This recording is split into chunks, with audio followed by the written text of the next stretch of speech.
Hey guys, after an unseasonably warm fall here in southwestern Connecticut that extended our growing season by almost 2 or 3 weeks, it is finally time to say goodbye to our beloved summer vegetables.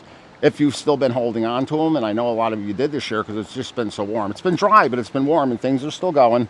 But we've had a couple of frosts now, and it's the middle of November, and it's time to say goodbye till next year. So I want to take a few minutes today to talk about how you should properly prepare your vegetable bed for the winter months. So a couple of things that are important as we're talking about getting the vegetable bed ready for the winter months.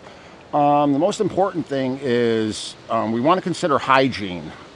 If you grow vegetables, you know that they're prone to lots of different insects and diseases. It's just nature of the game. And there's a lot of insects and diseases that will actually hang out in your vegetable garden over the winter if you leave debris behind for them to do that in. So it's very important that we get everything out of the vegetable garden in the fall going into the winter. And then we're going to talk a little bit about preparing the beds for next season so your vegetables are better than ever. So we have a pepper here still hanging on. And don't worry, this pepper has a future in fermentation ahead of it, so don't get sad when you see me pulling it out of here. So we're going to take our steaks out. You can reuse your steaks next year. I do recommend washing them though. You can hose them off and then maybe wipe them down with a like 1/4 bleach and 3 parts water type of solution just to kind of sterilize them for next time. Because again, we're talking about hygiene. And then to make life easy, I usually like to go in and cut the plant down so that we can get right in there into the root zone. So again, these guys are like so. Cut them down so we can see what we're doing. And then we want to get in and we want to pull the roots out as well. We don't want to just cut the top growth off. Some folks like to cut the tops down to the ground level and then let the roots decompose over the winter, thinking that it might be fertilizer or adding a value to the soil. But again, for the sake of hygiene, I like to take everything out. So we're going to get in here with this fork. I love using these forks for this because you can go right in and pry them right out. There's the roots. Shake the soil behind. Go in here and get the other guy in the back. Out they go. And our cayenne pepper is going until next year. I'm going to talk about getting the soil ready for next spring. Now that the plants are gone, it's time to get after the soil. So plants are gone. Now we want to turn the soil. And this is really important for a number of different reasons, but we want to go in and we want to really mix up that soil. If there's any roots or anything left behind, we can get rid of them. But you really want to go in and kind of aggressively turn your soil. All right, guys, so now that all the hard work is done, we've pulled the plants out, we've turned the soil. Now it's time to prep the bed for the winter and more importantly for next spring. So the very next thing we're going to do is we're actually going to add some fertilizer to the bed.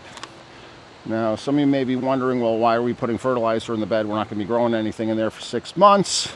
The reason we're doing that is we really like the Espoma Organic Biotone. We're big fans of the Espoma Organic line at the Gardener Center, which you may know already. But what's really awesome about the Biotone and the other Espoma products is not only is it an organic fertilizer, but it's got trillions of little soil microbes in the back.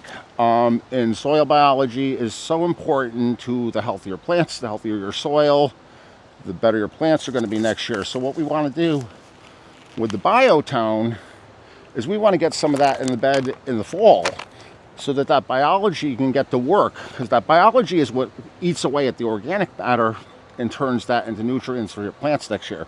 So after the beds are prepped, I always like to take some Biotone starter and just lightly top dress our beds here, like so. And then usually leave that just like that. Then we're going to take our Costa Maine lobster compost, which we like to use as a top dressing for the fall and winter. And we get that going on top here, like so. Usually 1 inch is good. If you have room for more, the more is better. More is definitely better when it comes to compost. And then we're going to kind of smooth that out and kind of with your fingers, just kind of work it into that biotone we just put down underneath it. And that is going to set you up for some soil biology action, which the rest of the fall, and then when we get into next spring, that soil biology is going to proliferate in here, and it's going to colonize, and it's going to make your soil way more healthier than if you were just using a fertilizer without the soil biology. So super important.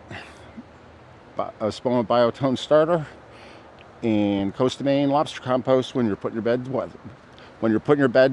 beds to bed for the winter. Thanks, guys.